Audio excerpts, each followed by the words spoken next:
Inflation headlines are dramatic again, with the Iran war drawing attention to oil and geopolitics.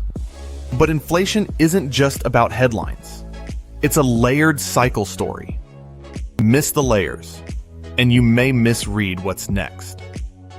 Here's the cycle setup that began well before the war broke out. Let's break down the three-layer cycle that's shaping inflation right now. The first is global industrial growth. Since last year, global industrial growth has shown a clear improvement, a shift our August 2025 analysis identified well before it became part of the mainstream narrative. That call was rooted in ECRI's Global Industrial Growth Long Leading Index, and was later reinforced by a turn in our Global Leading Manufacturing Index. The second layer is industrial materials price inflation. As global industrial growth picks up, there is typically a broad-based firming in industrial materials prices. But materials inflation isn't the same as a full-blown inflation cycle.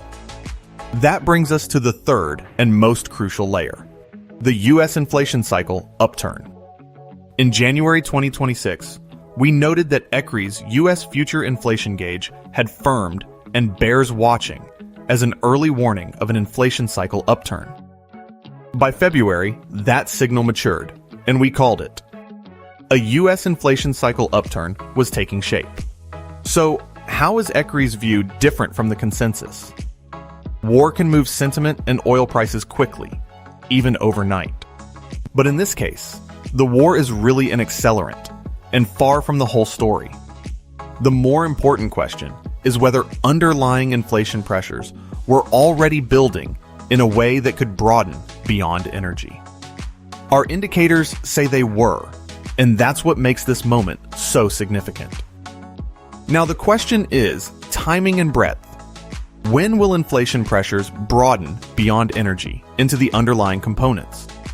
And what will that mean for monetary policy and markets as 2026 unfolds? Now you know the three-layer cycle story. The next chapter will be determined by where our future inflation gauge goes from here.